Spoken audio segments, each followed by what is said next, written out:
Some of you have asked via forums a tutorial on how to make rain using Kwik.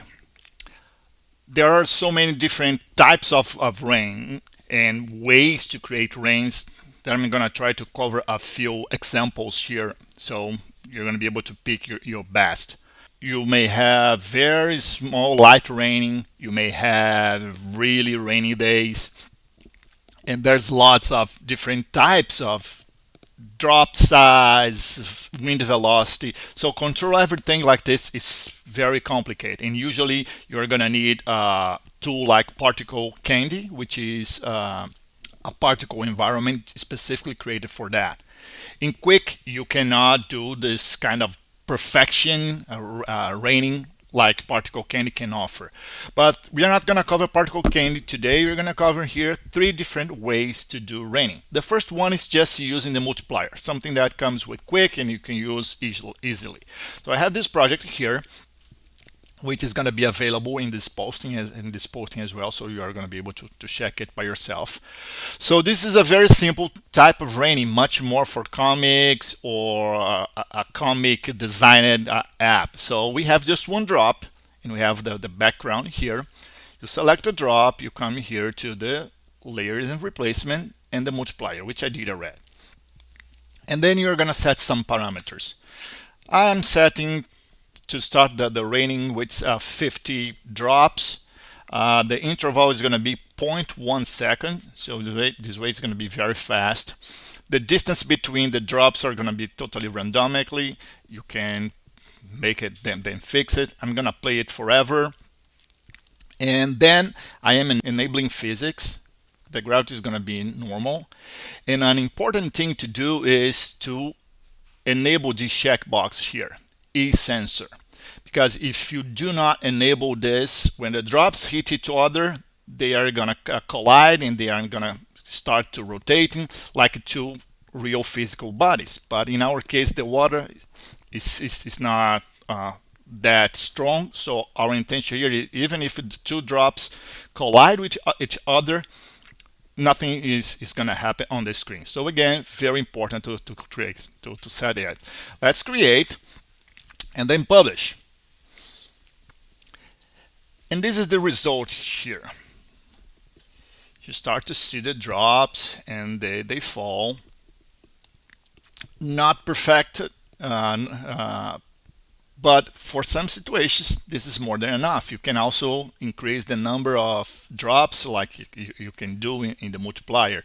But one thing that you cannot do till now is to set different velocities or speed for each drop.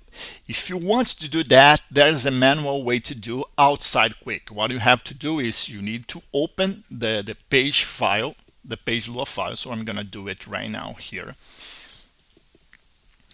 So I have here the code, and what I'm gonna do is I'm gonna try to find here where the drops are designed or rendered in the page. So this is more the area that we want. This is an empty drop counter in this function. So we have this line here. I'm gonna copy this line here, okay, and paste it just below, and I'm gonna replace by this gravity scale.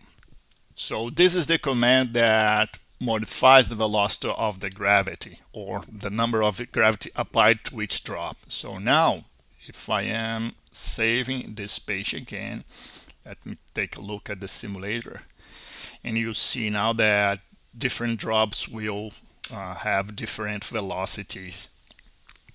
So the only issue with that, again, because it's not native to Kwik, you need to manually enter this code, and this is not something that you can do just adding external code in Kwik, because this is a pre-made function that does not accept parameters as of now. I'm planning to add this line in the future builds of Kwik next. Okay, so this is again the first way to do a very comic oriented type of rain. Let's see the second type. And this one is using sprite sheet. Let me open a few images that I have here. I have this PSD file, and it has two different types of rain. You can't see very much. Again, I'm gonna add this to the project, the zip file as well, so this way you can learn a bit more. And I have drops drawn in different positions, and what I'm gonna do here now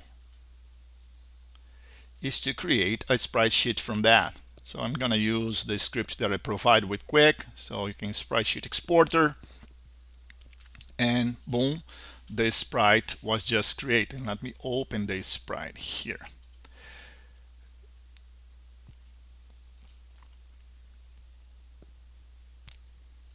Open it here. So it's a big sprite sheet file now. And what we are gonna do in Kwik is to set a large rectangle. I just did it across the entire screen, and then selecting this, and let's add layers and replacement sprite sheet. And what I just did here was to point to the rain PNG. So you see 2048 by 768. Okay, this is important because we need to enter the same information here. So it's 2048 768, and we have to inform what is the size of each frame. In our case here, we have 2 frames in this sheet, so the height is the same, 768, and each frame has a width of 1024. And then we set it's going to start frame 1 to frame 2, and I'm going to set the speed or the length of the animation to 0.1 seconds, meaning it's going to be faster the same way. So again, let's publish, and when we publish it, we are going to see this. So what's happening here, we are simulating a very strong rain with just 2 images. Okay. The last example here is using an external library. There's an external library from Vova Sergeyev. I think this is the right way to spell his name, which again I'm gonna add the link, so you can download this library. And this library is specific to create rain, and now it seems that you can even create something like snow, and you have lots of parameters that you can set. But let's see how to do that. So I pretty much download it from GitHub, and I install. And what I did here was I opened this third page here in my project. The first thing that I came here to add external library, and I hit the plus, and I named it the library to rain, and point to the rain Lua file, which is the file that I just downloaded from GitHub. And then I set an external code. In my case here, I just came to the add external code, and I set it to the middle of the page, and enter the basic command here, rain.new. This here menu group is the name of the entire group, which holds everything in this screen. And let's see the effect here. Let's publish again, and this is the effect. You can barely see it here. Okay, so because the drops are the effect is pretty interesting, but you can't see much. So we can add a few parameters as I mentioned. So I can come here and say, for example, that the color is going to be 0, meaning that the drops are going to be black, and you can say the width of each drop is going to be 5. So let's see how it goes now. Publish again.